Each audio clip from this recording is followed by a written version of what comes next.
আজকে অত্র মসজিদে জুমার খুতবার সংক্ষিপ্ত বিষয়বস্তু, আমরা কেমন বাংলাদেশ চাই।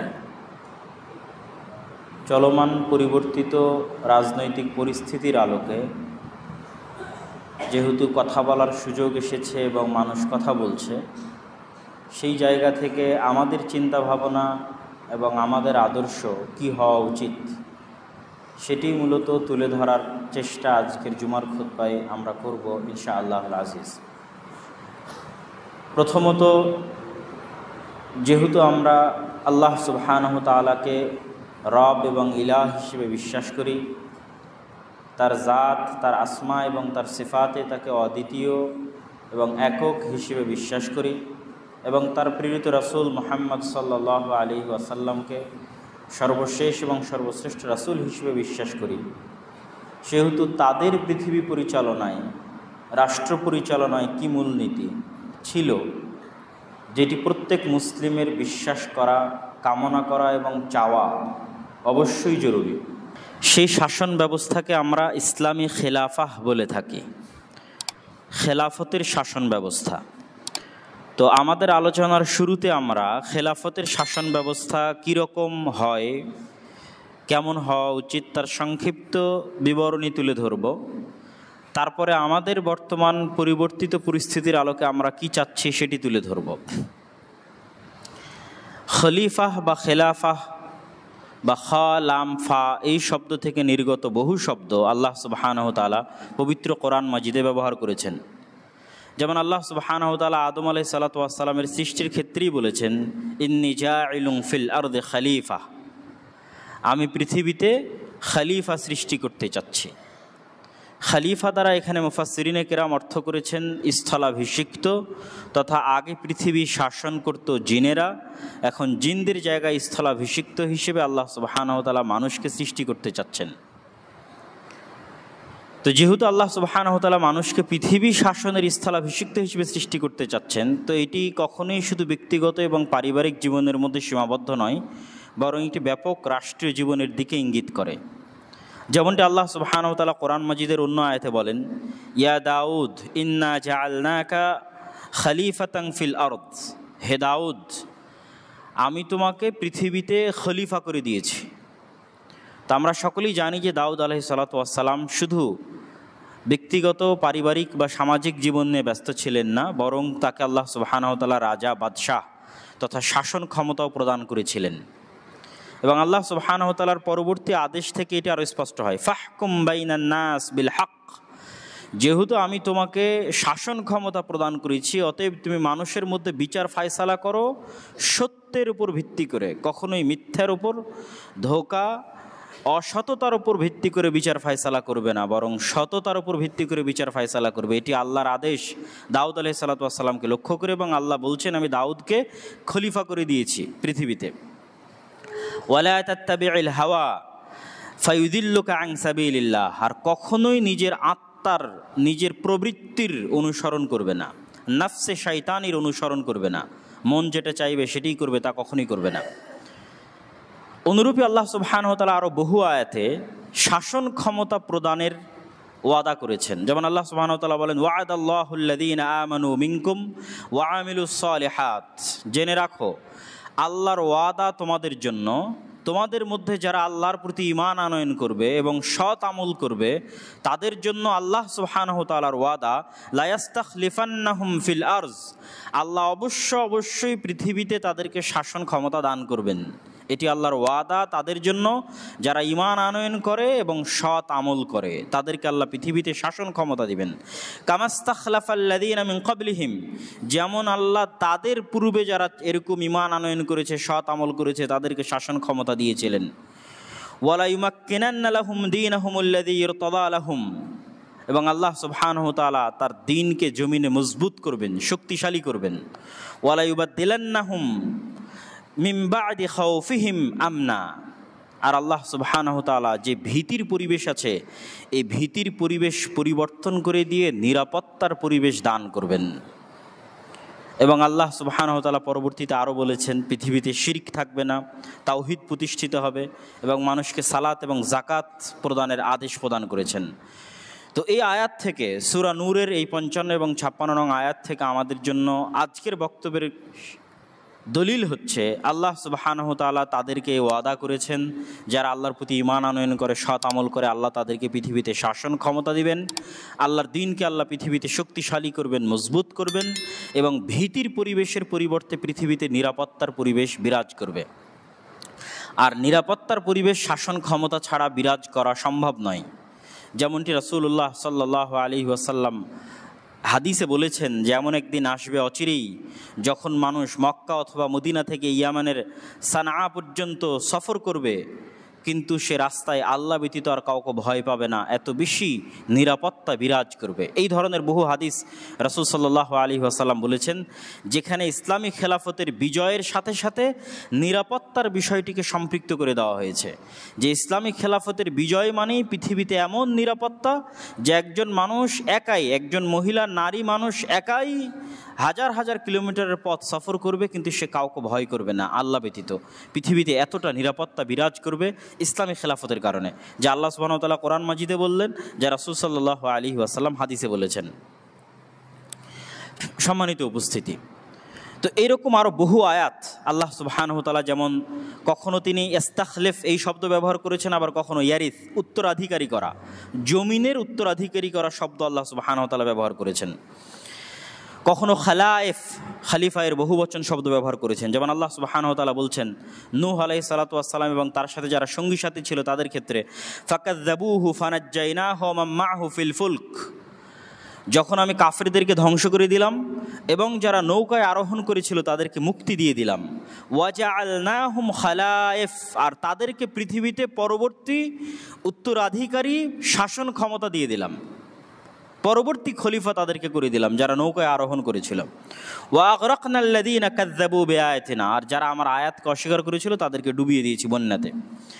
এমনই কথা আল্লাহ সুবহানাহু ওয়া তাআলা আরেক আয়াতে বলেছেন, ওয়ালাকাদ আহলাকনাল কুরুনা মিন ক্বাবলিকুম, আমরা তোমাদের পূর্বে বহু জাতি বহু গোত্রকে ধ্বংস করে দিয়েছি যারা অত্যাচার করেছিল, যাদের নিকটে রসুল পাঠানো হয়েছিল কিন্তু তারা রসুলকে অস্বীকার করেছিল। তারপরে কি করেছি, সুম্মা জাআলনাকুম খালাইফা ফিল আরজ, তারপরে তোমাদেরকে পৃথিবীতে প্রতিষ্ঠিত করেছি, তোমাদেরকে রাজত্ব দিয়েছি, তোমাদেরকে শাসন ক্ষমতা দিয়েছি, লিনানজুরা কাইফা তা'মালুন, এইটি দেখার জন্য যে তোমরা কেমন করো, তোমাদের কাজ দেখার জন্য, পরীক্ষা করার জন্য। সম্মানিত উপস্থিতি, তো আমাদের মূল কথা ছিল যে আল্লাহ সুবহানাহু ওয়া তাআলা পবিত্র কোরআন মাজিদে খালিফা শব্দ ব্যবহার করেছেন, সরাসরি খালিফা শব্দ ব্যবহার করেছেন, খালাম ফা থেকে নির্গত ইস্তাখলিফ শব্দ ব্যবহার করেছেন, যার প্রত্যেকটি দ্বারাই উদ্দেশ্য হচ্ছে আল্লাহ সুবহানাহু ওয়া তাআলা রাষ্ট্র ক্ষমতার কথা উল্লেখ করেছেন পবিত্র কোরআনে, এবং রাষ্ট্র ক্ষমতার সাথে ইসলামী খেলাফতের সাথে নিরাপত্তাকে সংশ্লিষ্ট করে দিয়েছেন, সম্পৃক্ত করে দিয়েছেন। এবার আমরা খেলাফত ব্যবস্থা সম্পর্কে রাসূল সাল্লাল্লাহু আলাইহি ওয়াসাল্লামের একটি গুরুত্বপূর্ণ হাদিস দেখি। রাসূলুল্লাহ সাল্লাল্লাহু আলাইহি ওয়াসাল্লাম বলেন, তাকুনুন নবুওয়াত ফীকুম, নবুওয়াত তথা আমি যে নবী, আমার এই নবুওয়াত তোমাদের মধ্যে থাকবে, মাশা আল্লাহ আন তাকুন, যতদিন আল্লাহ চান ততদিন, যতদিন আল্লাহ চান ততদিন আমি নবী হিসেবে নবুওয়াতের রহমত এবং বরকত নিয়ে তোমাদের মধ্যে আছি।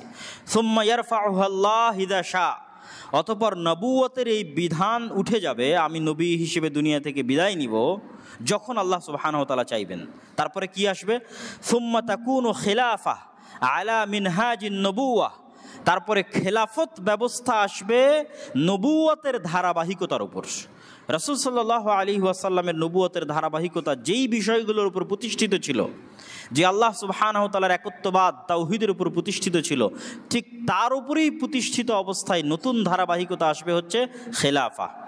কতদিন থাকবে, যতদিন আল্লাহ সুবহানাহু ওয়া তাআলা চান, অতঃপর আল্লাহ এই খেলাফত ব্যবস্থাকে উঠিয়ে নেবেন।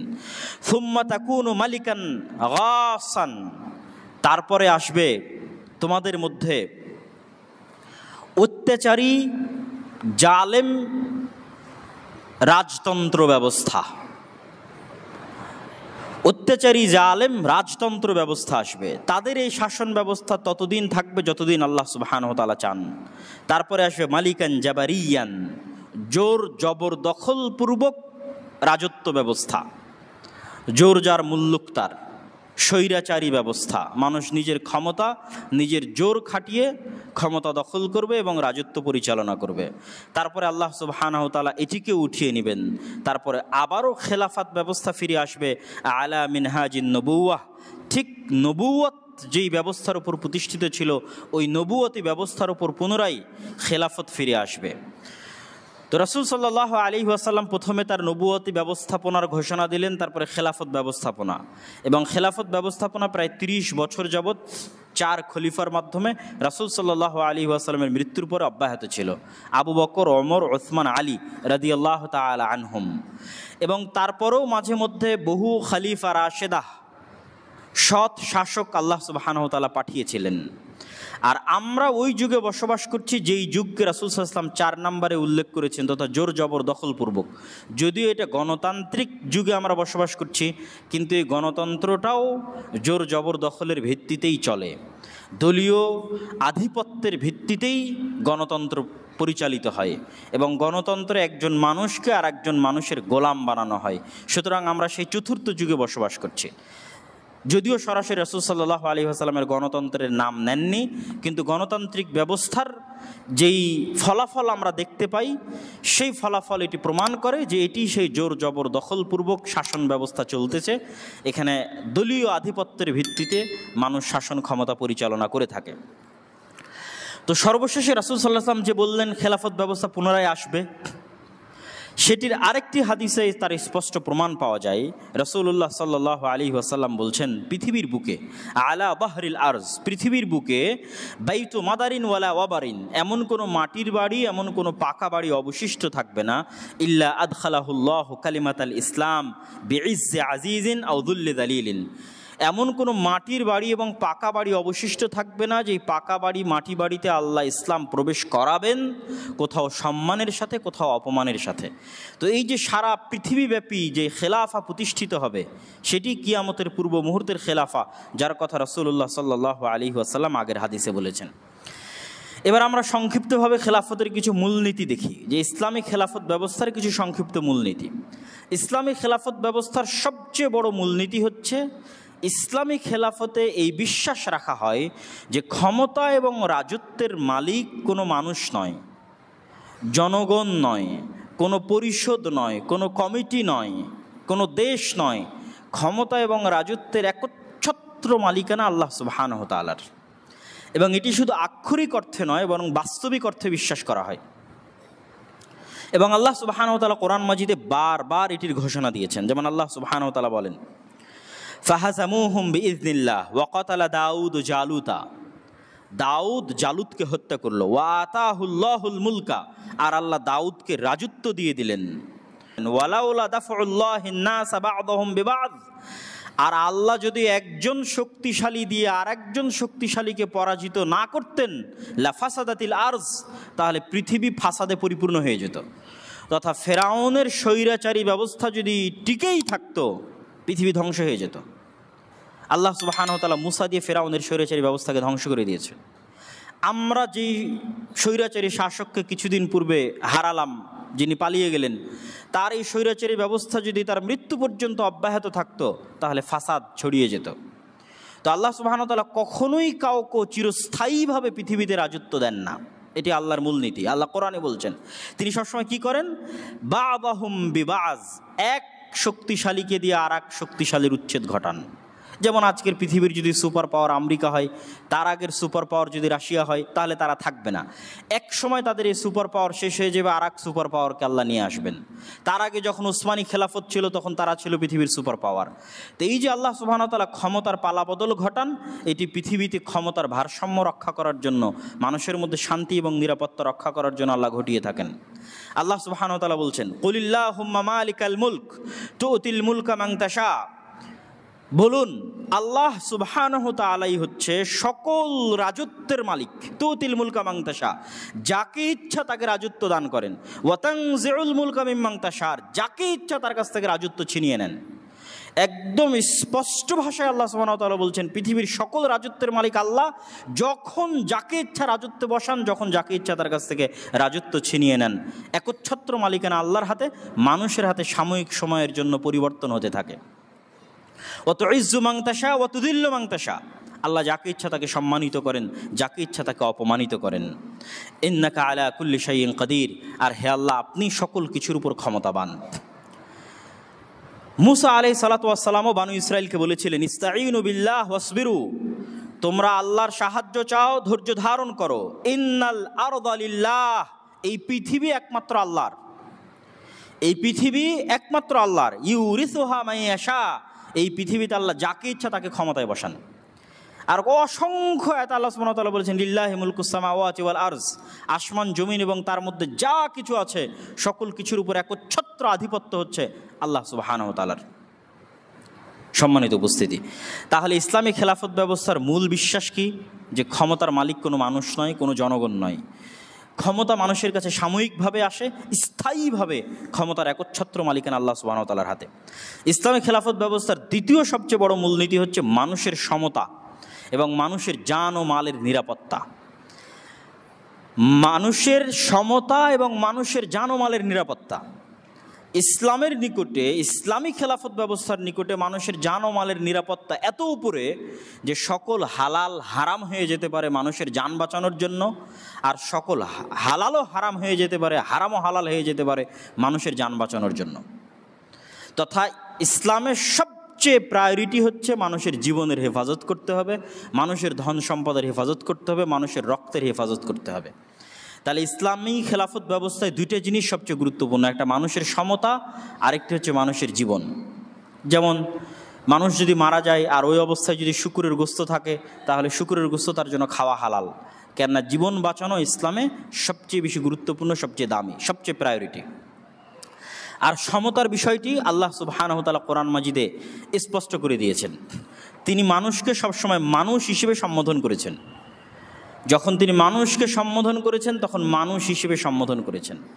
ডোম, চামার, মেথর, মুচি, বানু ইসরাইল, ইহুদি, খ্রিস্টান, মুসলমান, যত গোত্র, যত দল, যত রং, যত বর্ণ, কে সাদা কে কালো, সকলকে আল্লাহ সুবহানাহু ওয়া তাআলা এককভাবে সম্বোধন করেছেন। ইয়া আইয়ুহান নাস, এই মানুষেরা, হে কালো আফ্রিকান মানুষেরা, হে সাদা চামড়ার ইউরোপিয়ান আমেরিকান মানুষেরা, হে বাঙালিরা, হে পাকিস্তানিরা, হে আফগানিস্তানিরা, সৌদিরা, যে যত কিছুর উপর ভিত্তি করে বিভেদ হয়ে আছে সবাই আল্লাহ সুবহানাহু ওয়া তাআলার নিকট মানুষ। কিভাবে? ইন্না খালাকনাকুম মিন যাকারি ওয়া উনসা, তোমাদের সবাইকে আমি এক পুরুষ আর এক নারী থেকে সৃষ্টি করেছি, অতএব সবাই সমান। কে কালো কে সাদা, আর কে ডোম কে চামার, কে মেথর, কে মুচি, সবাই আল্লাহর নিকটে সমান, সবাই আল্লাহর নিকটে আল্লাহর বান্দা, সবাই আল্লাহর নিকটে আদম এবং হাওয়ার সন্তান। ইন্না খালাকনাকুম মিন যাকারি ওয়া উনসা, এক পুরুষ আর এক নারী থেকে সৃষ্টি করেছি। ওয়া জাআলনাকুম শুউবান ওয়া ক্বাবাইলা লিতাআরাফু, আর তোমাদেরকে জাতি আর গোত্রের মধ্যে ভাগ করে দিয়েছি, ভাষার দৃষ্টিতে ভাগ করে দিয়েছি, জাতি গোত্র হিসেবে ভাগ করেছি যেন তোমরা পরস্পরকে চিনতে পারো। ইন্না আকরামাকুম ইনদাল্লাহি আতকাকুম, আর আল্লাহর নিকটে তোমাদের সম্মান তোমাদের রং, জাতি, গোত্র ইত্যাদির উপর ভিত্তি করে নির্ধারিত হবে না। আল্লাহর নিকটে যোগ্যতার একমাত্র মাপকাঠি তোমাদের তাকওয়া। অতএব কে কত যোগ্য, যোগ্যতা প্রদর্শন করো তাকওয়ায়। কোন ঘরে জন্মগ্রহণ হয়েছে, কোন বংশে জন্মগ্রহণ হয়েছে, এটি দিয়ে আল্লাহ সুবহানাহু ওয়া তাআলা কাউকে মাপেন না। আল্লাহর নিকটে যোগ্যতার একমাত্র মাপকাঠি হচ্ছে তাকওয়া। এবং এই আয়াত প্রমাণ করে যে পৃথিবীতেও মানুষকে যোগ্যতার ভিত্তিতে মূল্যায়ন করা উচিত। পৃথিবীতে মানুষকে তার রং, তার কালার, তার জাতি, গোত্রভেদে মূল্যায়ন না করে তাকেও তার যোগ্যতা অনুযায়ী মূল্যায়ন করা উচিত। তো যোগ্যতার অনেক ক্যাটাগরি থাকতে পারে, কিন্তু আল্লাহর নিকটে একটাই ক্যাটাগরি, সেটি তাকওয়া। আর দুনিয়াতে যোগ্যতার অনেক ক্যাটাগরি থাকতে পারে। যদি বিশ্ববিদ্যালয়ের ভিসি নির্ধারণ করার দরকার হয়, তাহলে যে সবচেয়ে যোগ্য, সবচেয়ে শিক্ষিত তাকে নির্ধারণ করতে হবে। যদি হিসাব রক্ষক নির্ধারণ করার প্রয়োজন হয়, তাহলে যে সবচেয়ে ভালো হিসাব বুঝে তাকে নির্ধারণ করতে হবে। এটা একটা যোগ্যতা। তথা যোগ্যতার মাপকাঠিতে মানুষকে নিয়োগ দিতে হবে, কোটার ভিত্তিতে নয় বা অন্য কোনো কিছুর ভিত্তিতে নয়। মানুষের সমতার বিষয়ে আল্লাহ সুবহানাহু ওয়া তাআলার এই আয়াতের পাশাপাশি রাসূল সাল্লাল্লাহু আলাইহি ওয়াসাল্লামের একটি হাদিসও আমাদের জন্য স্মরণীয়। বিদায় হজ্জের ভাষণে রাসূল সাল্লাল্লাহু আলাইহি ওয়াসাল্লাম বলেন, ইয়া আইয়ুহান নাস, হে মানব জাতি। তিনিও এখানে আল্লাহর মতো মানুষকে মানুষ হিসেবে সম্বোধন করেছেন। ইন্না রাব্বাকুম ওয়াহিদ, তোমাদের প্রতিপালক একজন। ওয়া ইন্না আবাকুম ওয়াহিদ, আর তোমাদের সবার পিতা একজন। পৃথিবীর কালো সাদা, বৌদ্ধ, হিন্দু, মুসলমান সবার পিতা একজন। আলা আলা ফাজদালি আরাবিয়িন আলা আজামিয়িন, কোনো আরবের কোনো প্রাধান্য নেই কোনো অনারবের উপরে। ওয়ালা আলি আজামিন আলা আরাবিয়িন, আর কোনো অনারবের কোনো প্রাধান্য নেই কোনো আরবের উপরে। ওয়ালা লি আহমার আলা আসওয়াদ, আর কোনো লাল কালারের ব্যক্তির কোনো প্রাধান্য নেই কালো বর্ণের কোনো ব্যক্তির উপর, আর কোনো কালো বর্ণের কোনো প্রাধান্য নেই কোনো লাল বর্ণের উপর, ইল্লা বিত তাকওয়া, তবে মান মর্যাদা নির্ধারিত হবে তাকওয়া পরহেজগারিতার উপর ভিত্তি করে। সম্মানিত উপস্থিতি, তো রাসূল সাল্লাল্লাহু আলাইহি ওয়াসাল্লামের এই হাদিসও আল্লাহ সুবহানাহু ওয়া তাআলার ওই আয়াতের মতো, যে আয়াতটি আমরা বললাম সেটির মতো স্পষ্ট করে দিল যে ইসলামী খেলাফতে বা ইসলামী ব্যবস্থায় সকল মানুষ এক আদমের সন্তান হিসেবে, এক আল্লাহর বান্দা হিসেবে সমান। তাদের মধ্যে জাত পাত গোত্র বর্ণ কোনো কিছুর ভিত্তিতে কোনো রকম পার্থক্য করা যাবে না।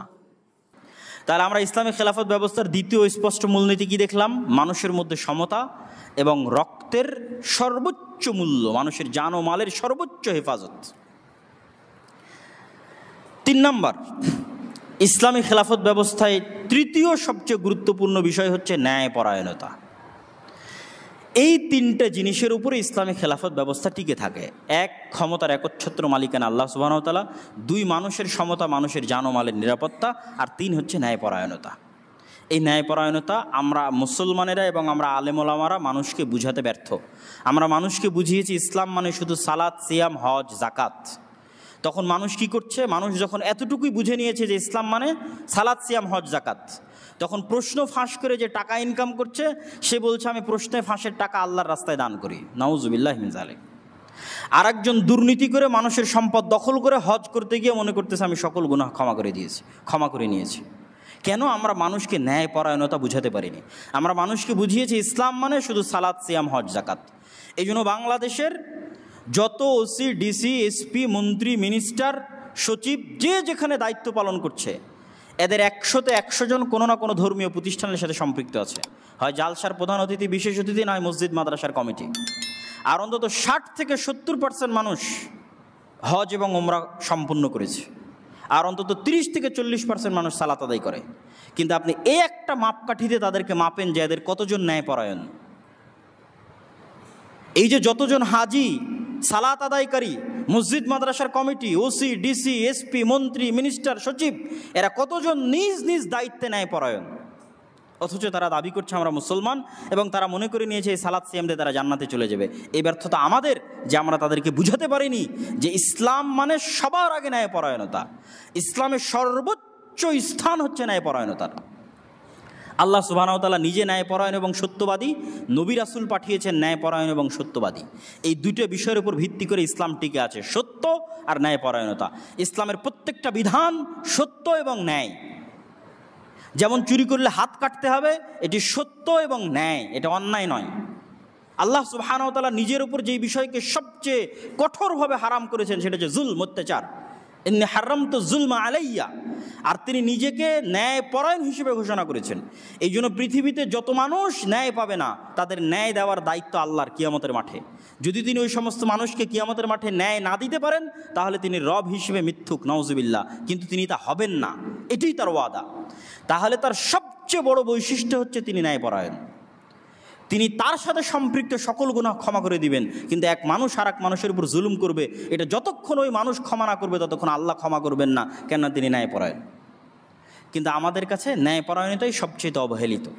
মসজিদ বলেন, মাদ্রাসা বলেন, ইসলামী দল বলেন, সংগঠন বলেন, সব জায়গাতে সালাত, সিয়াম, হজ, জাকাত আছে, ন্যায়পরায়ণতা নাই। ইসলামী দলের আমির তাকেই, ওই কর্মীকে বেশি মূল্যায়ন করে যে চামচামি করে, যার যোগ্যতা আছে তাকে মূল্যায়ন করে না। যত ইসলামী দল সংগঠন আছে, যত মসজিদ মাদ্রাসা আছে, সব জায়গাতে সালাত, সিয়াম, হজ, জাকাত আছে, ন্যায়পরায়ণতা নাই। তাহলে ইসলামী রাষ্ট্র ব্যবস্থার তৃতীয় মৌলিক ভিত্তি হচ্ছে ন্যায়পরায়ণতা। আজকে যদি বাংলাদেশের সকল মানুষ নামাজি হয়ে যায় আর সকল নারী পর্দাশীলা হয়ে যায় তাহলে কি বাংলাদেশ ইসলামী রাষ্ট্র? জি না।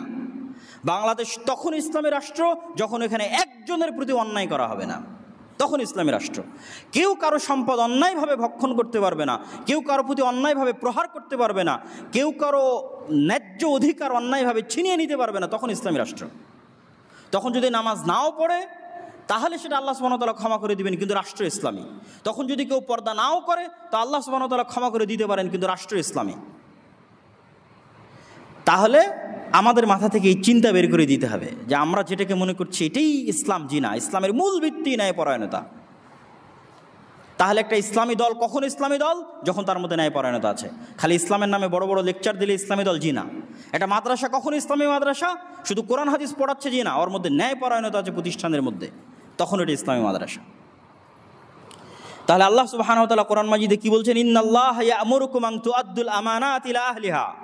হে দুনিয়ার মানুষ, আল্লাহ তোমাদেরকে আদেশ দিচ্ছে তোমরা আমানত যে যতটুকু পাওয়ার হকদার তাকে ততটুকু পৌঁছে দাও। এটাই ন্যায়পরায়ণতার ভিত্তি। ওয়াইদা হাকামতুম বাইনান নাস আন তাহকুমু বিল আদল। আর যখন তোমরা মানুষের মধ্যে বিচার ফায়সালা করবে তখন ন্যায়পরায়ণতার সাথে করো। ইয়া আইয়ুহাল্লাযীনা আমানু কুনু কাওয়ামিনা লিল্লাহি শুহাদা বিল কিসত। হে ঈমানদারগণ, তোমরা সাক্ষী হও ন্যায়পরায়ণতার ভিত্তিতে। ওয়ালা ইয়াজরিমান্নাকুম শানআনু কওমিন আলা আল্লা তা'দিলু। কোনো মানুষের প্রতি ব্যক্তিগত বিদ্বেষ, কোনো জাতি, কোনো দল, কোনো গোত্রের প্রতি তোমার ব্যক্তিগত বিদ্বেষ তোমাকে যেন ন্যায়পরায়ণতা থেকে দূরে সরিয়ে না দেয়। ই'দিলু হুয়া আকরাবু লিত-তাকওয়া। ন্যায়পরায়ণতা প্রতিষ্ঠা করো, ন্যায়পরায়ণতাই হচ্ছে তাকওয়ার সবচেয়ে নিকটবর্তী। আল্লাহ সুবহানাহু ওয়া তাআলা আরো বলেন, ওয়াইন হাকামতা ফাহকুম বাইনাহুম বিল কিসত। হে মুহাম্মদ সাল্লাল্লাহু আলাইহি ওয়াসাল্লাম, যখন মানুষের মধ্যে বিচার ফায়সালা করবেন ন্যায়পরায়ণতার সাথে করবেন। ইন্নাল্লাহা ইউহিব্বুল মুকসিতিন। আল্লাহ ন্যায়পরায়ণতাকারীদেরকে ভালোবাসেন। ইয়া আইয়ুহাল্লাযীনা আমানু কুনু কাওয়ামিনা বিল কিসতি শুহাদা লিল্লাহি ওয়ালাউ আলা আনফুসিকুম। হে ঈমানদারগণ, তোমরা ন্যায়পরায়ণতার ভিত্তিতে সাক্ষী দাও, যদিও সেটি তোমার নিজের বিরুদ্ধে হয়, যদিও তোমার আত্মীয় স্বজনের বিরুদ্ধে হয়, বাপ মায়ের বিরুদ্ধে হয়, কিন্তু ন্যায়পরায়ণ থাকো। রাসূলুল্লাহ সাল্লাল্লাহু আলাইহি ওয়াসাল্লাম এই জন্য হাদিসের মধ্যে বলেছেন, সাবআতু ইউদিল্লুহুমুল্লাহু ইয়াওমা লা দিল্লা ইল্লা দিল্লুহ।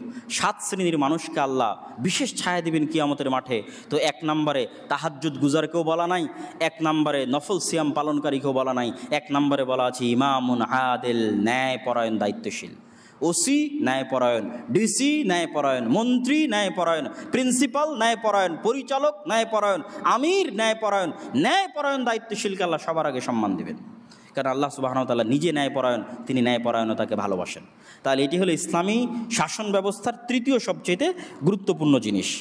আমরা এবার চলে আসি ইসলামী খেলাফতের নির্বাচন ব্যবস্থা কিভাবে হয়। ইসলামী খেলাফতের নির্বাচন ব্যবস্থা আহলুল হাল্লি ওয়াল আকদ তথা যারা দেশের জ্ঞানীগুণী ব্যক্তি, তাদের একটা টিম থাকবে, কমিটি থাকবে, তারা সবসময় সর্বোচ্চ যোগ্য ব্যক্তিকে নেতা হিসেবে ঘোষণা করবে।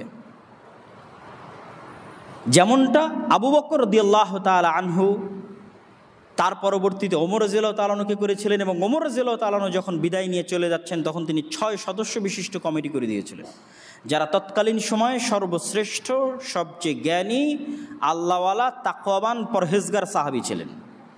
তাদেরকে বলেছিলেন, তোমরা তোমাদের মধ্যে পরামর্শ করে যাকে ভালো মনে করবে তাকে নেতা নির্ধারণ করবা। তারা পরবর্তীতে ওসমান রাদিয়াল্লাহু তাআলা আনহুকে নেতা নির্ধারণ করেন, তার পরবর্তীতে তারা আলী রাদিয়াল্লাহু তাআলা আনহুকে নেতা নির্ধারণ করেন। এবং এই ব্যবস্থাটি ইসলামী ফোকাহাদের দৃষ্টিতে সবচেয়ে গ্রহণযোগ্য ব্যবস্থা। যেমনটি আমরা বর্তমান যে অন্তর্বর্তীকালীন সরকার, এই অন্তর্বর্তীকালীন সরকার নির্ধারণের ক্ষেত্রে দেখলাম যে এটি ভোটের মাধ্যমে নির্ধারিত হয়নি, বরং ছাত্ররা, সেনাবাহিনীর প্রধানেরা এবং দেশের জ্ঞানীগুণী ব্যক্তি বা বিভিন্ন রাজনৈতিক দলের নেতারা তারা একত্রিত হয়ে দেশের মধ্যে যিনি উচ্চশিক্ষিত, জ্ঞানী, পণ্ডিত এরকম একজনকে তারা বাছাই করার চেষ্টা করেছে, যিনি সততা, ন্যায়পরায়ণতার মাধ্যমে দেশ পরিচালনা করবে। মূলত এটিই হচ্ছে ইসলামের নেতা নির্বাচনের সিস্টেম। যেই সিস্টেম অন্তর্বর্তীকালীন সরকার গঠিত হলো, এই সিস্টেমটাই হচ্ছে ইসলামের নেতা নির্বাচন করার সিস্টেম, তথা দেশের শ্রেষ্ঠ জ্ঞানীগুণী পণ্ডিতরা একত্রিত হয়ে রাজনৈতিক স্বার্থের ঊর্ধ্বে উঠে একজন যোগ্য, জ্ঞানী, সৎ ব্যক্তিকে দেশের নেতা হিসেবে ঘোষণা করবেন। আজ আমরা প্রায় 100 বছর যাবৎ খেলাফতবিহীন বসবাস করছি। তাহলে এই 100 বছর যাবৎ খেলাফতবিহীন বসবাস করছি কোন সিস্টেমের মধ্যে? গণতান্ত্রিক সিস্টেমের মধ্যে। গণতন্ত্র দিয়ে কি ইসলামী খেলাফা প্রতিষ্ঠা হওয়া সম্ভব? সম্ভব নয়। প্রমাণ গত 100 বছর। গত 100 বছরে পৃথিবীর বহু দেশে, বহু দল গণতন্ত্র দিয়ে ইসলাম প্রতিষ্ঠা করার চেষ্টা করেছে, সাকসেসফুল হয়নি। এটা সম্ভব নয়। কিভাবে সম্ভব? গণতান্ত্রিক ব্যবস্থার পরিপূর্ণ ধ্বংসের উপর ভিত্তি করে, অথবা আর যে কোনো ব্যবস্থা, সেটি গণতন্ত্র হোক, সমাজতন্ত্র হোক, আর যে কোনো ব্যবস্থা পৃথিবীতে শাসন কাজ চালাচ্ছে, ওই ব্যবস্থার পরিপূর্ণ ধ্বংসের উপর ভিত্তি করে ইসলামী খেলাফতের পরিপূর্ণ উত্থান হবে। কোনো একটা সিস্টেমকে পরিপূর্ণ ধ্বংস না করে আরেকটা সিস্টেম পরিপূর্ণ বাস্তবায়ন করা অসম্ভব, যার প্রমাণ গত 100 বছর। গণতন্ত্রকে টিকিয়ে রেখে পরিপূর্ণ ইসলামী খেলাফা অসম্ভব, আকাশ কুসুম কল্পনার সামনে। গণতন্ত্রকে পরিপূর্ণ ধ্বংস হতে হবে, সেখান থেকে ইসলামী খেলাফার উত্থান ঘটবে। এবং পৃথিবীর বহু জায়গায় ঘটেছে। আমরা যদি শাসন ব্যবস্থার দিক থেকে তুলনা করি, আকিদা বা মাযহাবের দিক থেকে না, আফগানিস্তানের কথা যদি আমরা তুলনা করি, যে সেটি খেলাফা যেহেতু পুরো পৃথিবীব্যাপী হয়, এই জন্য তারা সেটিকে খেলাফা নাম দেয়নি, তারা নাম দিয়েছে ইমারা। কিন্তু ওখানে আগের সকল সিস্টেম পরিপূর্ণ ব্যর্থ হয়েছিল বলেই তাদের এই ইমারা সিস্টেমের উত্থান ঘটানো তাদের পক্ষে সম্ভব হয়েছে।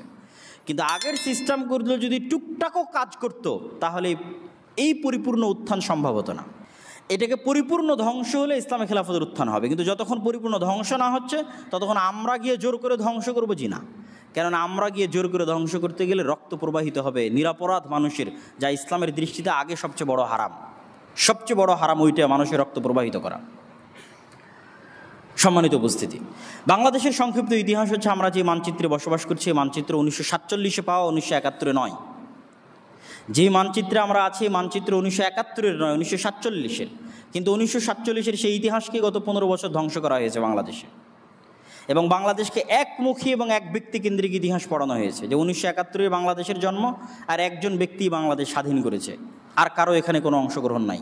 এটি ছিল সম্পূর্ণ মিথ্যা একটি ইতিহাসের উপর ভিত্তি করে বাংলাদেশের জাতিসত্তাকে ধ্বংস করা। তাহলে 1947 আমরা পেলাম কিভাবে? 190 বছরের ব্রিটিশ বিরোধী আন্দোলনের মুখে। 190 বছরের ব্রিটিশ বিরোধী আন্দোলনের পূর্বে কি ছিল? 190 বছর ব্রিটিশ বিরোধী আন্দোলনের পূর্বে এখানে ছিল মোগলদের অধীনস্থ, দিল্লিতে মোগলরা ছিল, মোগলদের অধীনস্থ মুসলিম শাসন ব্যবস্থা বাংলায়। তার পূর্বে কি ছিল? তার পূর্বে ছিল স্বাধীন সুলতানি শাসন আমল। তখন দিল্লির মোগল মুসলিম শাসকরা বাংলার উপর পরিপূর্ণ কন্ট্রোল রাখতো না, বরং এখানে স্বাধীনভাবে সুলতানি শাসন আমল পরিচালিত হতো গৌড়কে কেন্দ্র করে। যে গৌড়টা হচ্ছে চাঁপাইনবাবগঞ্জের সোনা মসজিদ থেকে নিয়ে শুরু করে একদম ওল্ড স্টেশন মালদা রোড পর্যন্ত, এটি ছিল মূলত প্রায় 500 বছরের স্বাধীন সুলতানি শাসন আমলের মূল রাজধানী। এবং ওই মসজিদগুলো স্বাধীন সুলতানি শাসন আমলে তৈরি করা।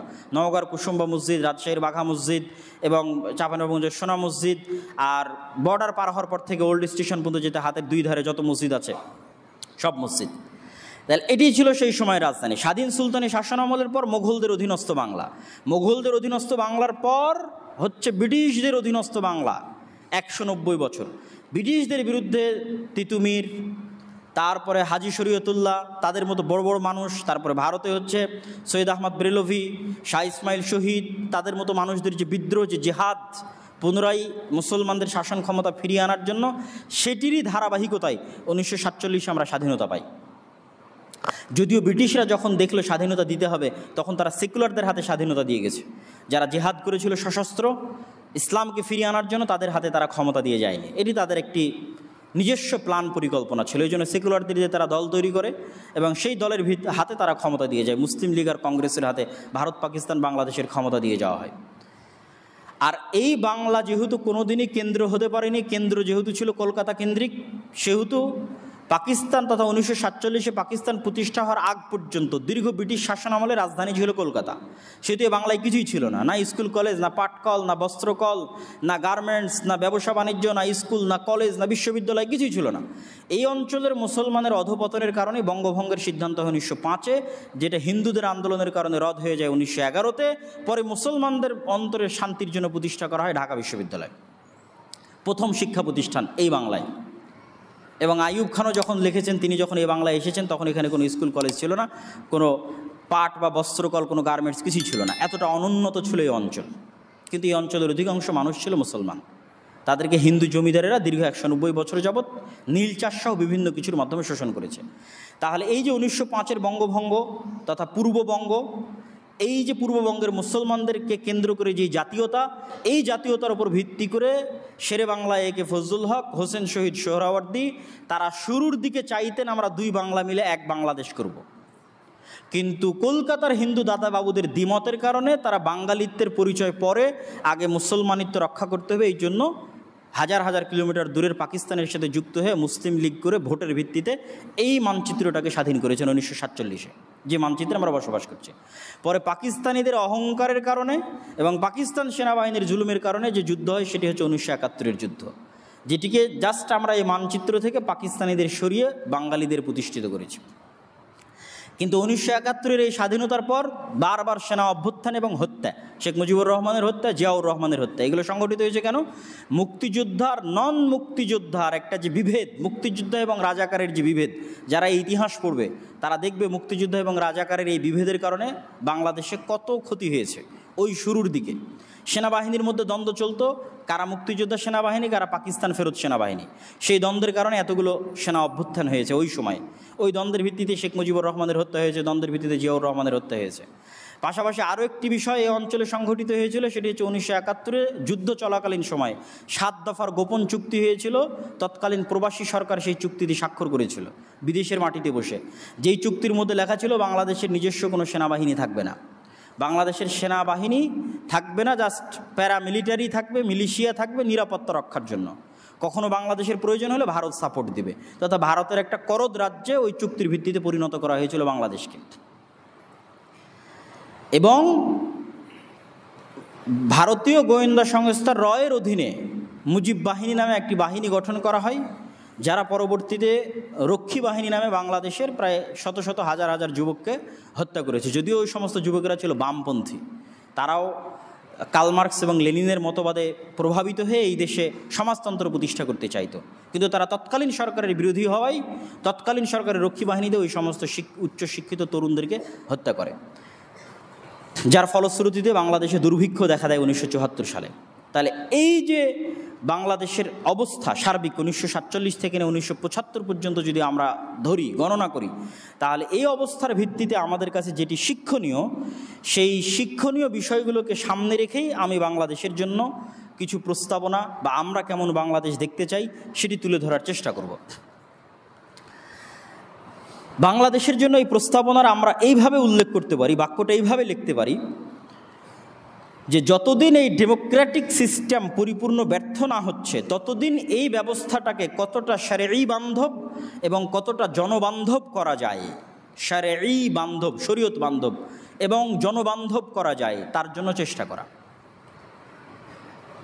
তো প্রথমত আমরা জনবান্ধবের বিষয়টাই আলোচনা করি, যে বাংলাদেশে এখন যে সিস্টেম চলতেছে সংসদীয় গণতন্ত্র, এই সিস্টেমটা এমনভাবে তৈরি যে এখানে যেই প্রধানমন্ত্রী হবে সেই স্বৈরাচার হয়ে যাবে, স্বাভাবিক।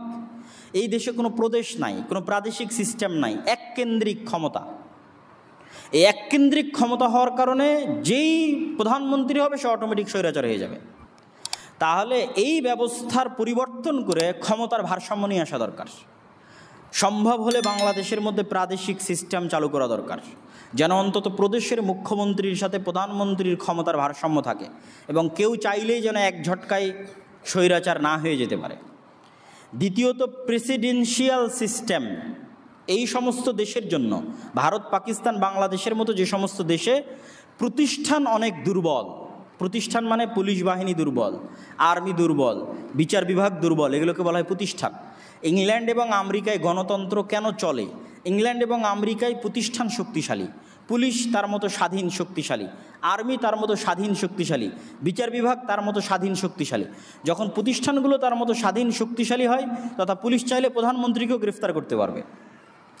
এই স্বাধীন শক্তিশালী হওয়ার কারণে ওই দেশগুলোতে এখন পর্যন্ত গণতন্ত্র টিকে আছে, যদিও ওই গণতন্ত্রের চাইতে ইসলামী খেলাফা হাজার গুণে ভালো, যদি তারা জানতো এবং বুঝতো। কিন্তু আমাদের দেশে চলে না কেন? আমাদের দেশের প্রতিষ্ঠানগুলো দুর্বল। যে সরকারি আসে সে প্রতিষ্ঠানকে নিজের পকেটে নিয়ে নেয়। যেমন গত 15 বছর এই সরকার পুলিশকে নিজের ব্যক্তিগত বাহিনীর মতো ব্যবহার করেছে, র্যাবকে ব্যক্তিগত বাহিনীর মতো ব্যবহার করেছে, তথা পুলিশের কোনো স্বতন্ত্রতা নাই, র্যাবের কোনো স্বতন্ত্রতা নাই, বিচার বিভাগের কোনো স্বতন্ত্রতা নাই। এই জন্য এই সমস্ত দেশে, যেই সমস্ত দেশে প্রতিষ্ঠানগুলো দুর্বল এবং যে কোনো সরকার প্রতিষ্ঠানকে নিজের কুক্ষিগত করে, সেই সমস্ত দেশে প্রেসিডেন্সিয়াল সিস্টেমই বেশি নিরাপদ, যে সারা দেশের জনগণ ভোট দিয়ে একজনকে প্রেসিডেন্ট নির্বাচন করবে, একজনকে প্রেসিডেন্ট নির্ধারণ করবে।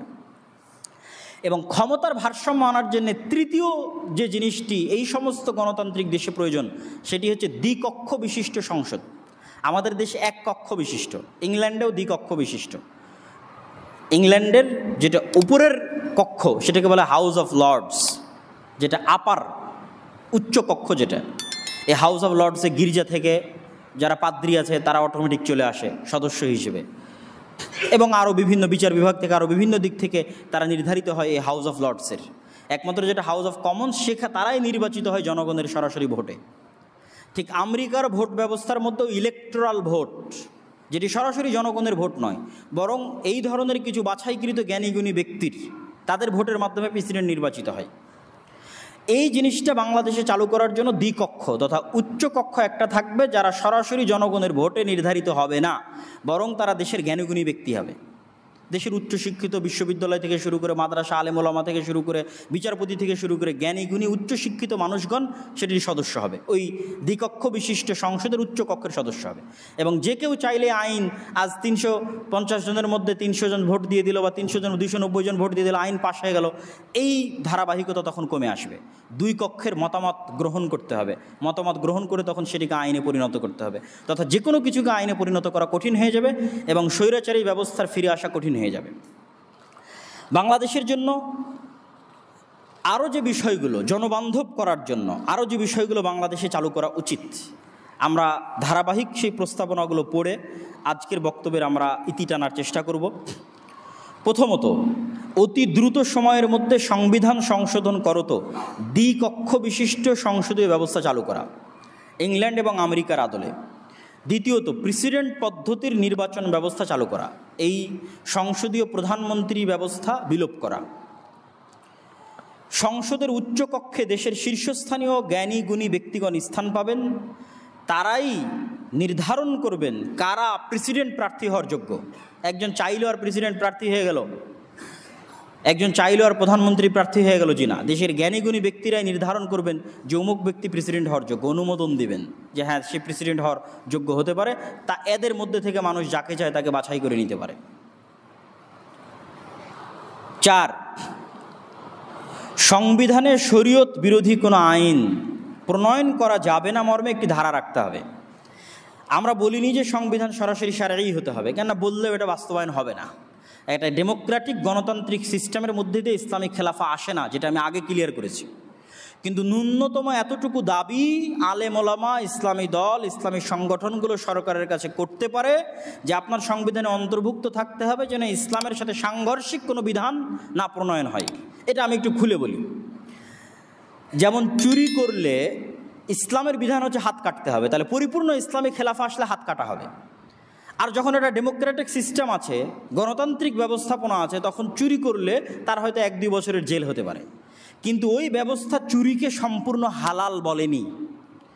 যদি এই ব্যবস্থা চুরিকে সম্পূর্ণ হালাল বলতো তাহলে এটা ইসলামের সরাসরি সাংঘর্ষিক হয়ে যেত। কিন্তু এটা পরিপূর্ণ ইসলামী ব্যবস্থাপনা নয়, কেন চুরি করলে হাত কাটা হচ্ছে না, অন্য আরেকটা বিধান আরোপ করা হচ্ছে। কিন্তু অন্তত চুরি তো অপরাধ, তাহলে এটা ইসলামের সাথে সাংঘর্ষিক নয়। তাহলে ন্যূনতম এই জিনিসটা নিশ্চিত করতে হবে যে সরাসরি ইসলামের সাথে সাংঘর্ষিক যেন কোনো কিছু না আসে। যেমন সুদী ব্যবস্থাপনা সরাসরি ইসলামের সাথে সাংঘর্ষিক, ইসলাম বিরোধী। সমকামিতা, LGBTQ এগুলোর অধিকার দেওয়া, এগুলো সরাসরি ইসলাম বিরোধী। এরকম আরও বহু বিষয় আসতে পারে যেগুলো সরাসরি ইসলাম বিরোধী, ইসলামের সাথে সাংঘর্ষিক। সেই ধরনের কোনো কিছু যেন না হতে পারে, এতটুকু ন্যূনতম বিধান যে কোনো গণতান্ত্রিক দেশে অন্তর্ভুক্ত করা যেতে পারে, যেমনটা পাকিস্তানেও আছে। পাকিস্তান একটা গণতান্ত্রিক দেশ, কিন্তু এই ধরনের ধারা সংযুক্ত করা আছে সংবিধানের সাথে। মুসলিম পারিবারিক আইন সহ যে সমস্ত আইন চলমান আইনেও শারঈ বিধান অনুযায়ী হয়ে থাকে, যেমন এখনও বাংলাদেশে জমি জায়গার বন্টন শারঈ বিধান অনুযায়ী হয়, তালাক বা বিবাহ রেজিস্ট্রি ন্যূনতম হলেও শারঈ বিধান অনুযায়ী পরিচালনা করার ব্যবস্থা আছে, সেটা একটা নির্দিষ্ট মাযহাব অনুযায়ী হলেও শারঈ বিধান অনুযায়ী। তাহলে মুসলিম পারিবারিক আইন সহ যে সমস্ত আইন শারঈ বিধান অনুযায়ী পরিচালিত হয়, সেগুলোর জন্য সম্পূর্ণ ভিন্ন শারঈ কোড চালু করা, ভিন্ন শারঈ কোড, চলমান আইন থেকে সম্পূর্ণ বাহিরে গিয়ে ভিন্ন শারঈ কোড চালু করা। সুদবিহীন ইসলামী অর্থনীতিকে প্রতিষ্ঠা করার ব্যবস্থা করা, যেটি জনকল্যাণমূলক ইসলামী অর্থনীতি। 8, জাতীয় সঙ্গীতকে পরিবর্তন করে বাংলাদেশের 1947-এর যে মানচিত্র, 1905-এর যে বঙ্গভঙ্গ, এই মানচিত্রকে ধারণ করে এই রকম জাতীয়তাবোধে উদ্বুদ্ধ সম্পন্ন জাতীয় সঙ্গীত দরকার, যেই জাতীয় সঙ্গীত দুই বাংলাকে একত্রিত করে দিবে, আমার এই মানচিত্রকে ভেঙে দিবে বা এই বাংলাদেশকে ভারতের অধীনস্থ করে দিবে, এই রকম মনোভাব সম্পন্ন জাতীয় সঙ্গীত বাদ দিয়ে দিতে হবে। 9, ভারতের সাথে যত দাসত্বের চুক্তি আছে সকল চুক্তি ছিন্ন করতে হবে এবং সমতার ভিত্তিতে চুক্তিগুলোকে নবায়ন করতে হবে। সেটি ট্রানজিট হোক, করিডোর হোক, সমুদ্র বন্দর প্রদান করা হোক, যা কিছু হোক, সকল কিছু নির্ধারণ হতে হবে সমতার ভিত্তিতে, গোলামি বা দাসত্বের ভিত্তিতে নয়।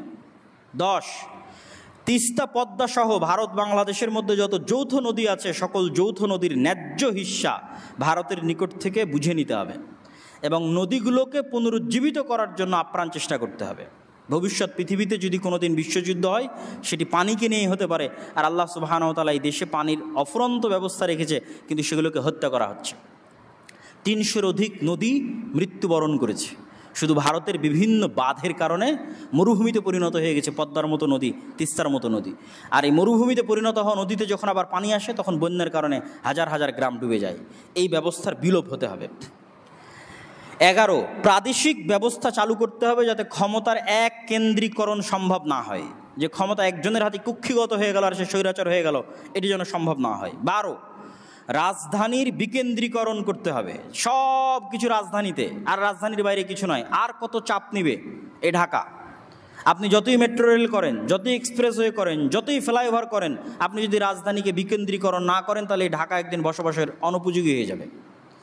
অতএব রাজধানী ভিন্ন করতে হবে, ব্যবসায়িক রাজধানী, প্রশাসনিক রাজধানী, অফিস আদালত পৃথক পৃথক করতে হবে, বিভিন্ন জায়গায় হতে হবে, সব কিছু ঢাকায় হতে হবে, এমনটি যেন না হয়। 13, বিচার ব্যবস্থা সম্পূর্ণরূপে স্বাধীন করে দিতে হবে, তাহলে ক্ষমতার ভারসাম্য আসবে। 14, পুলিশ বাহিনীকে সংস্কার করত জনবান্ধব হিসেবে গড়ে তুলতে হবে এবং পুলিশকে যেন কেউ রাজনৈতিক স্বার্থে ব্যবহার না করতে পারে, এই জন্য পুলিশকে একটা স্বতন্ত্র বাহিনী হিসেবে গড়ে তুলতে হবে। যেমন আর্মি একটা স্বতন্ত্র বাহিনী, পুলিশকে এরকম স্বতন্ত্র বাহিনী হিসেবে গড়ে তুলতে হবে, যেন তারা কারো রাজনৈতিক স্বার্থ চরিতার্থের জন্য জনগণের উপর গুলি না চালায়। 15, বিচার বহির্ভূত হত্যা এবং গুম সম্পূর্ণরূপে নিষিদ্ধ করতে হবে, যা গত 15 বছর এই সরকারের কালচার ছিল, এবং 1971 থেকে 1975 যে সরকার ছিল তাদেরও কালচার ছিল গুম করা, হত্যা করা। আর বলা যে বন্দুক যুদ্ধে মারা গেছে, র্যাবের সাথে বন্দুক যুদ্ধে মারা গেছে, সম্পূর্ণ বানোয়াট এবং মিথ্যা কথা। ইচ্ছাকৃত হত্যা করা হয়েছে, লেখা হয়েছে বন্দুক যুদ্ধে মারা গেছে। বিচার বহির্ভূত হত্যা শুধুই হত্যা, বিচার বহির্ভূত হত্যা শুধুই হত্যা, আর কিছু না। একজন মানুষকে দেশের প্রধান চাইলে হত্যা করতে পারে না, বিচার ব্যবস্থার মধ্যে অন্তর্ভুক্ত করে তার বিচার হতে হবে, এটি ইসলামও বলে। ইসলামেও বিচার বহির্ভূত হত্যা শুধুই হত্যা, নিছক হত্যা। খলিফা চাইলে একজন মানুষকে হত্যা করে দিল, জি না। খলিফা যাকে অপরাধ করতে দেখছে ওকে বিচার বিভাগে পেশ করবে, বিচারপতি ফায়সালা করবে সাক্ষী সবুতের ভিত্তিতে যে এর কী অবস্থা এবং এর কী ফাঁসি হবে না শুলি হবে না জেল হবে কি হবে সেটার ফায়সালা দিবে। এর একচ্ছত্র মালিকানা কারো কাছে নাই, চাইলেও একজনকে উঠিয়ে নিয়ে গেল আর গুলি করে হত্যা করে দিল, চরম মানবাধিকারের লক্ষণ এবং ইসলামেরও লঙ্ঘন। ইসলামে এটি নিছক হত্যা এবং সবচেয়ে ভয়াবহ অপরাধ হচ্ছে হত্যা। শিক্ষা ব্যবস্থা এবং পাঠ্যপুস্তক নতুন করে ঢেলে সাজাতে হবে, কর্মমুখী, জ্ঞানভিত্তিক এবং আদর্শ ও নীতিভিত্তিক শিক্ষা ব্যবস্থা গড়ে তুলতে হবে। কর্মমুখী মানে আমাদের দেশের শিক্ষা ব্যবস্থা হচ্ছে মানুষ এখান থেকে পড়বে আর শুধু সরকারি চাকরি নেবে, আর কারো কোনো লক্ষ্য উদ্দেশ্য নাই। পড়াশোনা করবে, বিসিএস হবে আর সরকারি চাকরি নেবে বা অন্য কোনো কোম্পানিতে চাকরি করবে। এই যে চাকরি কেন্দ্রিক যে মানসিকতা, এটার থেকে বের হয়ে কর্মমুখী শিক্ষা ব্যবস্থা হতে হবে। মানুষ পড়বে, পড়ে নিজের মতো ব্যবসা করবে, কাজ করবে। যত উন্নত পৃথিবী আছে আজকের আধুনিক বিশ্বে, ভারতের বেঙ্গলোর, হায়দ্রাবাদ, তারা হচ্ছে আইটি সেক্টর দখল করে নিয়েছে সারা পৃথিবীর, শুধু মানুষকে কর্মমুখী শিক্ষা দিয়ে। সরকারি চাকরি কেন করা লাগবে? আইটি সেক্টর দখল করে নিয়ে তারা কোটি কোটি টাকা ইনকাম করতেছে অনলাইনে বসে থেকে, বিদেশে গিয়ে সার্ভিস দিয়ে। এরকম অসংখ্য কর্মমুখী শিক্ষা গড়ে তুলতে হবে যেন মানুষ শুধু চাকরিমুখী না হয়, বরং স্বাধীন হিসেবে কর্মমুখী চিন্তাভাবনা যেন করে। দ্বিতীয়ত বলা হয়েছে জ্ঞানভিত্তিক, তৃতীয়ত বলা হয়েছে নীতি নৈতিকতা ভিত্তিক তথা ধর্মভিত্তিক। চলমান যে শিক্ষা সিলেবাস আছে সেখানে মানুষকে সেকুলারের নামে, মানবাধিকারের নামে, ধর্মনিরপেক্ষতাবাদের নামে মানুষকে এমন বেপরোয়া স্বাধীনতা দেওয়া হয়েছে যেন মানুষ পশুত্বের স্তরে নেমে আসে। এটি বন্ধ করতে হবে। শিক্ষা প্রতিষ্ঠানগুলোতে ছাত্র রাজনীতি চিরতরে নিষিদ্ধ করতে হবে। এই ছাত্র রাজনীতির পরিবেশ থাকার কারণেই শিক্ষা প্রতিষ্ঠানগুলোতে পড়াশোনা ধ্বংস হয়ে গেছে, বিশ্ববিদ্যালয়গুলো থেকে পড়াশোনা উঠে গেছে। জনগণের অর্থের অপচয় করে মূর্তি এবং ভাস্কর্য বানানো নিষিদ্ধ করতে হবে। তাহলে জনগণের ট্যাক্সের টাকা দিয়ে কেন কোটি কোটি টাকা দিয়ে মূর্তি ভাস্কর্য তৈরি করতে হবে? রাজশাহীতে একটা তৈরি করা ছিল জনগণের কোটি কোটি টাকা দিয়ে, ঢাকাতে এরকম শত শত মূর্তি তৈরি হয়েছে কোটি কোটি টাকা দিয়ে। এটা বন্ধ করতে হবে, এটা জনগণের টাকা, এটা আমানত রক্ষা করতে হবে। এই দিক থেকে তো নিষিদ্ধ, সেটা ভিন্ন কথা, কিন্তু আপনি জনগণের টাকা কেন অপচয় করবেন, নষ্ট করবেন? এটা কখনোই হতে পারে না। 19, কৃষি খাতে ভর্তুকি দিয়ে দেশকে খাদ্যে স্বয়ংসম্পূর্ণ হিসেবে গড়ে তুলতে হবে। খাদ্যে স্বয়ংসম্পূর্ণ হওয়া অনেক বড় ব্যাপার। আমাদের সরকারগুলো মনে করে শুধু রাস্তাঘাট বানাবো আর শুধু ব্রিজ কালভার্ট তৈরি করবো, এটি উন্নয়ন। জি না, উন্নয়ন মূলত দুটো জিনিসের উপর নির্ভর করে। এক, আপনি খাদ্যে স্বয়ংসম্পূর্ণ। 2, আপনি শিক্ষা, জ্ঞান এবং ব্যবসায় উন্নত, স্বাস্থ্যে উন্নত। উন্নত প্রতিষ্ঠান লাগবে, ব্যবসার জন্য উন্নত প্রতিষ্ঠান লাগবে, শিক্ষার জন্য উন্নত প্রতিষ্ঠান লাগবে, জ্ঞান গবেষণার জন্য উন্নত প্রতিষ্ঠান লাগবে, এবং খাদ্যে স্বয়ংসম্পূর্ণ হওয়ার জন্য উন্নত কৃষি ব্যবস্থা লাগবে। এগুলোর পিছনে ইনভেস্ট করতে হবে। তা না করে সব টাকা দিয়ে রাস্তাঘাট আর ব্রিজ কালভার্ট তৈরি করবেন আর মানুষ সব জাহেল গণ্ডমূর্খ হয়ে থাকবে, ব্যবসা প্রতিষ্ঠান ধ্বংস হয়ে যাবে। বাংলাদেশে যেমন চামড়া শিল্প ধ্বংস হয়ে গেছে, কুরবানির সময় আপনারা দেখবেন যে চামড়ার কেমন দাম, চামড়া শিল্প ধ্বংস হয়ে গেছে। প্রকাশনা ব্যবস্থা বাংলাদেশে ধ্বংস করা হয়েছে, সকল সরকারি বই কলকাতার প্রেস থেকে ছাপিয়ে আনা হয়। এরকম অসংখ্য ব্যবসায়িক প্রতিষ্ঠানকে ধ্বংস করে দেওয়া হয়েছে। তাহলে আপনার ইনভেস্টটা হতে হবে ব্যবসায়িক প্রতিষ্ঠান গড়ে তোলার জন্য, ইনভেস্ট হতে হবে উন্নত শিক্ষা প্রতিষ্ঠান গড়ে তোলার জন্য, ইনভেস্ট হতে হবে উন্নত স্বতন্ত্র স্বাধীন খাদ্য ব্যবস্থায় স্বয়ংসম্পূর্ণ হওয়ার জন্য। সর্বশেষ বক্তব্যের সর্বশেষের আবেদন, সেটি হচ্ছে বাংলাদেশের আজকের যে অবস্থা, আজকের যে অবনতি, গত 15 বছর আমরা যে জুলুম এবং শাসন দেখেছি, বা 1971 থেকে 1975 যে জুলুম শাসন দেখা গেছে, সেটি মূলত বাংলাদেশকে বিভক্ত করার কারণে দেখা গেছে। মুক্তিযুদ্ধ এবং রাজাকারের উপর ভিত্তি করে বাংলাদেশকে বিভক্ত করে শাসন করতে চাওয়া হয়েছে, যা বাংলাদেশের জন্য ছিল সবচেয়ে ক্ষতিকর। এই জন্য নতুন যারা ক্ষমতায় আসতেছে তাদের প্রতি আমাদের আহ্বান থাকবে, বাংলাদেশের মানুষকে যেন শুধু বাংলাদেশি হিসেবে দেখা হয়। কে মুক্তিযুদ্ধ করেছে, কে মুক্তিযুদ্ধ করেনি, কে রাজাকার ছিল, কে রাজাকার ছিল না, কে এই কোটা আন্দোলনে শরিক হয়েছে আর কে কোটা আন্দোলনে শরিক হয়নি, এগুলোর ভিত্তিতে যেন মানুষকে বাছ বিচার না করা হয়। মানুষকে যেন তার যে ন্যায্য অধিকার, সেই ন্যায্য অধিকার দেওয়া হয় এবং সবার প্রতি সমান দৃষ্টি রাখা হয়।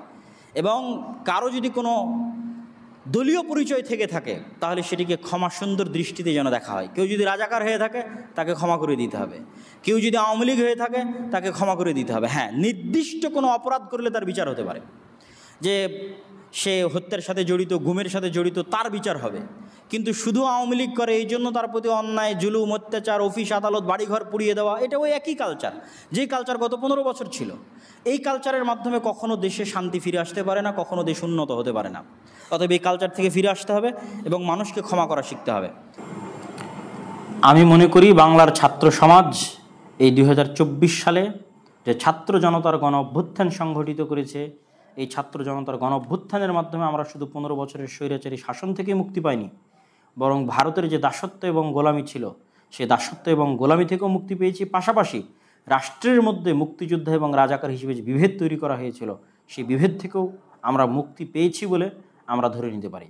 এই জন্য আমি এই ছাত্র জনতার আন্দোলনে অংশগ্রহণকারী সকলকে সাধুবাদ জানাতে চাই। আর বিধর্মীদের উপাসনালয় ধ্বংস করা নিয়ে যে অপপ্রচার চলতেছে, আমরা বিশ্বাস করি এটি সম্পূর্ণ অপপ্রচার। দেশের কোথাও সেভাবে কোনো বিধর্মীদের প্রতি কখনো কোনো আক্রমণও হয়নি, মন্দিরও ধ্বংস করা হয়নি। তারপর রাসূল সাল্লাল্লাহু আলাইহি ওয়াসাল্লামের একটা হাদিস বলে রাখি, মান কাতালা মুআহাদান, যে ব্যক্তি কোনো জিম্মি, যাদের দায়িত্ব কোনো মুসলিম সরকার নিয়েছে, মুসলিম রাষ্ট্রপ্রধান নিয়েছে, এরকম কোনো ব্যক্তিকে যদি কেউ হত্যা করে তাহলে সে জান্নাতের গন্ধও পাবে না। মুসলমানেরা জিম্মায় সবাই সমান, রাসূল সাল্লাল্লাহু আলাইহি ওয়াসাল্লামের হাদিস, যে জিম্মা গ্রহণের দিক থেকে মুসলমানেরা সবাই সমান। তথা মুসলিম দেশের রাষ্ট্রপ্রধান যদি বলে আমি একে নিরাপত্তা দিলাম, ওটা মানাও সকল মুসলমানের উপর ফরজ। আর একজন মুসলমান রিক্সা চালক যদি বলে যে আমি একে নিরাপত্তা দিলাম, তাহলে ওটা মানাও সকলের জন্য ফরজ। এটা রাসূল সাল্লাল্লাহু আলাইহি ওয়াসাল্লাম মক্কা যখন বিজয় করেন তখন তিনি বলেছিলেন যে যে কেউ মুসলমান সে যদি কাউকে আশ্রয় দেয় তাহলে সেটা আমার আশ্রয়। মুসলমানেরা তাদের জিম্মায় সবাই সমান।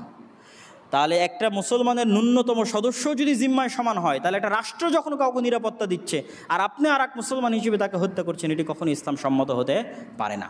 সম্মানিত উপস্থিতি, তো বক্তব্যের শেষে আমি আরেকটু বিষয় আরেকবার একটু স্পষ্ট করি, সেটি যে সেকুলার বা ধর্মনিরপেক্ষতাবাদ, এটির যে দর্শন, তারা বলে যে আমরা ধর্মকে শুধু মসজিদের মধ্যে, মন্দিরের মধ্যে, গির্জার মধ্যে সীমাবদ্ধ রাখতে হবে, ধর্ম যেন রাষ্ট্রে না আসে। এটি অত্যন্ত ভয়ঙ্কর এবং ইসলাম বিরোধী একটি বিশ্বাস। আমরা শুরুতে যে ইসলামী খেলাফতের ব্যবস্থা আলোচনা করেছি, ইসলাম হচ্ছে সর্বব্যাপী, সর্বগ্রাসী। মানুষের ব্যক্তিগত জীবন, পারিবারিক, সামাজিক, রাষ্ট্রীয় জীবন সকল কিছু ইসলামের অন্তর্ভুক্ত। ইসলাম নিজেই একটা ভয়ঙ্কর বিশ্বায়ন। জন্মগত মুসলিম কাউকে হতে হবে না, যে কেউ ইসলাম গ্রহণ করলে সে মুসলিম হয়ে যাবে। জন্মগত ব্রাহ্মণ হওয়ার মতো, জন্মগত ইহুদি হওয়ার মতো বিষয় না এটি। এই জন্য সারা পৃথিবী একাই গ্রাস করতে পারে ইসলাম। এবং ইসলামের যে ন্যায় নীতি, ন্যায়পরায়ণতা আছে এবং মানুষের যে সমতা আছে, এটি সেকুলারিজমের চেয়ে হাজার গুণে উত্তম। তাহলে সেকুলারিজমের এই সহজ পাঠ, সহজ বুলি কেন আমাদেরকে আওড়ানো হয়? এই জন্য আমাদেরকে আওড়ানো হয় যে সেকুলারিজমের নামে, মানবাধিকারের নামে মানুষকে এত বেশি স্বাধীনতা দেওয়া যে মানুষ শয়তান এবং পশুর স্তরে চলে যায়। মানুষ বলবে যে আমি জেনা করতে চাই, তাহলে এটাও তার অধিকার। মানুষ বলবে যে আমি সমকামী হতে চাই, এটাও তার অধিকার। এই পর্যায়ে যেন মানুষকে নামিয়ে আনা যায়, এই জন্য সেকুলারিজমের এই মিষ্টি বুলি আওড়ানো হয়। সম্মানিত উপস্থিতি, তারা মানুষকে শয়তানের দাস বানাতে চায়। তা আমরা আমাদের এই বক্তব্যের শেষাংশে এসে যদি সারমর্ম করি, সেটি হচ্ছে যে ইসলামী খেলাফত ব্যবস্থা চায় মানুষের দাসত্ব থেকে বের হয়ে সবাই সমানভাবে আল্লাহর দাসত্বের অধীনস্থ হোক। একজন খলিফাও আল্লাহ সুবহানাহু ওয়া তাআলার দাস, আর খলিফার অধীনস্থ যে মামুর, সেও আল্লাহ সুবহানাহু ওয়া তাআলার দাস। এবং সকলের সমান ভিত্তিতে তার সমঅধিকার নিশ্চিত করুক এবং সমান ভিত্তিতে, ন্যায়পরায়ণতার ভিত্তিতে জান ও মালের হেফাজতের মাধ্যমে একটি শান্তিপূর্ণ শাসন ব্যবস্থা গড়ে উঠুক। এটি হচ্ছে ইসলামী খেলাফতের মূল ভিত্তি। এর বাইরে আর যে কোনো থিওরি আসুক না কেন, সেই থিওরি অকার্যকর এবং সেই থিওরি পরিপূর্ণ শান্তি, পরিপূর্ণ নিরাপত্তা প্রদানে ব্যর্থ। কিন্তু ওই থিওরি আসার জন্য এই সমস্ত থিওরিকে পরিপূর্ণ ব্যর্থ হতে হবে। আর এই সমস্ত থিওরি যতদিন পরিপূর্ণ ব্যর্থ না হচ্ছে, ততদিন সেটিকে কতটা জনবান্ধব এবং কতটা শরীয়ত বান্ধব করা যায়, তার জন্য আমাদের জায়গা থেকে চেষ্টা করতে হবে, আমাদের জায়গা থেকে দাওয়াত দিতে হবে। প্রভাবক শক্তি হিসেবে দেশের রাজনীতিতে, প্রভাবক শক্তি হিসেবে আমাদের সক্রিয় অংশগ্রহণ অব্যাহত রাখতে হবে।